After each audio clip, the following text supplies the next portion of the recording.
Barakatah Yahweh, Barakatah Yahweh Shah.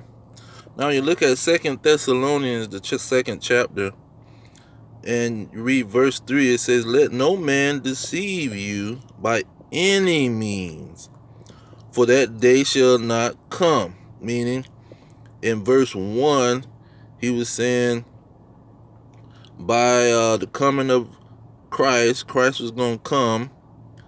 And he was saying as that day of Christ is at hand. So Christ is not coming back until a certain situation happens.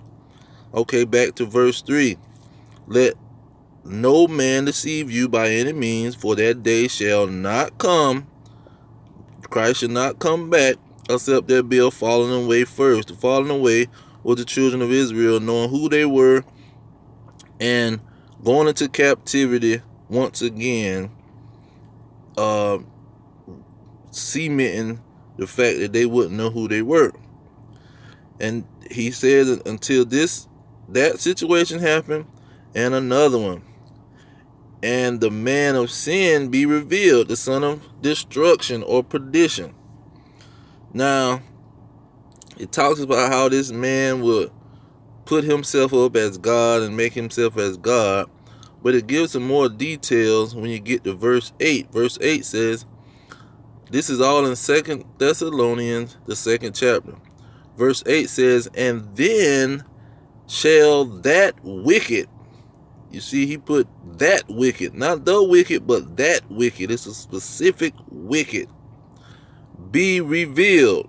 So this man of sin, this son of perdition, who put himself as God and show himself as God, is a part of the people that's called that wicked. "And they shall be revealed, whom the Lord shall consume with the spirit of his mouth, and shall destroy with the brightness of his coming." Verse 9, and this is the key: "Even him whose coming is after the workings of Satan, which all power and signs and lying wonders." You see, now this depiction here is coming from the 1880s, when you had slavery with individuals owning slaves, individual citizens owning slaves had came to an end, and it went to more of business and people surviving off stores, and they start pretty much enslaving the whole society. But at this point, it was sharecropping, and everybody buy everything from the grocery store, and the plantation owning 100 slaves, all of that had ended, and it's only the businesses could own slaves. You had to have a business, and you didn't own anybody where you can chain them up and mistreat them on that level.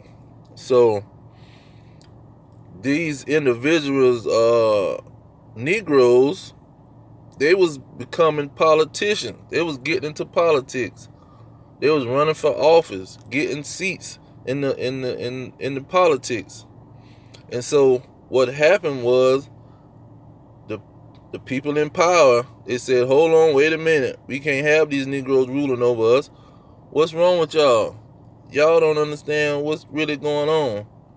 We cannot have the Negro ruling over us. This is our kingdom." And I think I got the statement on that. Hold on. Now, they was drawing pictures and using the media, the newspapers, that was their main source of media, to demonize these Negroes. And they were telling, the whole purpose of it was to rule over white men. We don't want these Negroes ruling over white men. And the main statement that they highlighted was, "But this is a white man's country, and white men must control and govern it." So it was the main thing, that these Negroes who was getting offices and seats in the government they wasn't supposed to do these things because that wasn't the purpose of this country. The country was built on white man rule. So how in the world you got these Negroes sitting around ruling over the white men? So they put out pictures and said the Negro rule, that is the devil. That is the devil trying to take our seats, take us off the throne pretty much. And these Negroes are the devil. You see, that's what they pretty much was telling all the people when they putting these things in the newspaper, accusing them of rape, saying they will rape the women. That's why they got women at the bottom. They'll rape the women, break up marriages. You see, so that's the purpose of the propaganda that they was using. But you see, this is what they was gonna use all the time. Apostle Paul, when you go into Apostle Paul's writing here in Thessalonians, when he say that these individuals will come like the workings of Satan with all power, signs, and lying wonders. See, this is a lying wonder. Notice the Negroes didn't want to take these women. They didn't care about these women.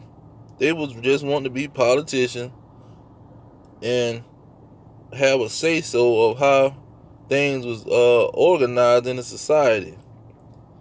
But this is not the time for it. And so it was a major effort to stop this thing. Now, this whole situation, the Most High made sure that these Negroes wouldn't go rule, because this is not their time to rule. This is the children of Edom's time to rule. So he made sure that the Edomites raised up against these Negroes trying to get office and join their oppressor in the society, because the society wasn't made for that purpose. The society was made for the captivity of Israel and the punishment of Israel. That's what the society was made for. But see, these individuals don't even know the Israelites. They calling them Negro. So the lying wonder was that you're not telling the people who they are. If they know who they are, they might have figured out we need to stop trying to join these people politics and let them rule over us and just obey what they tell us to do. Because he didn't tell the Edomites to kill them when they had them in captivity. He just said, you're going to have to serve other people. Point blank and simple. You got to work for other people. You can't have a business and have people working for you. You have to work for other people. And so that was the punishment. But see, once you took the identity from the peoples and you knew that these were the peoples, you caused them to do all crazy stuff. Even though it's going along with the will of God, because once he know that when these people wake up to who they are, then it's going to be a problem. But them not knowing for a long period of time is helping the captivity, because it's a powerful people. And you can't, if they know who they are, they will come out of captivity easy. So the main thing was to get the Edomites to hide their identity and to keep them out of politics, so they can go through the 350 years of captivity. Because in 1619 to 69, these individuals was prophesied in the Bible to go 350 years guaranteed in the Bible, that you got to be under these Edomites 350 years. Let me quote that before I close it out. So read that. Revelation 11 verse 11. And after 3 days and a half, the spirit of life from God entered into them, and they stood upon their feet. You see, and great fear fell upon them which saw them. So 350 years, the Israelites woke up and stood up on their feet and went to marching all over the place. That's what you had in the 1960s, the civil rights movement, so-called. That's what they want to call it. But it wasn't a civil rights movement. It was the Spirit of the Lord entering into these individuals, and they were starting to get that feeling of that they don't support. This is not a situation they're supposed to be in. You see, they wasn't so comfortable. They had got out of their comfortable state and thought to realize that we got something going on the other side. We want our own nation. We want to have rights in the society. And so they stood up on their feet and started marching. And the people got scared. We said they come out with all kind of stuff. They banned men from the house. As soon as they stood up on their feet, all men got to be banned out of housing. Give the women anything they want, $80,000 a year if we got to, and ban these men out of these houses. You can't have a man in the house. We'll give you $80,000, but if you got a man in the house, he got to go. And so that's what happened in the 1960s.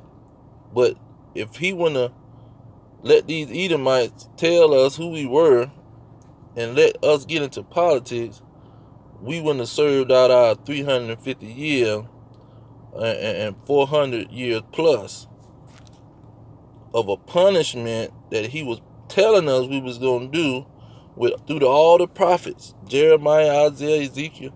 He let us know you've been wicked. Turn from your wicked way. But if you don't, guess what? You're going to have to serve your enemy and lose your identity. That's in Jeremiah 17:5. You got to lose your identity and serve your enemy. And so that's what this so-called period of time here in America, that's what America and Babylon was established for. It was not established for folly and people to have fun and hug each other and be equal in a society. No, that's not what the society was built on.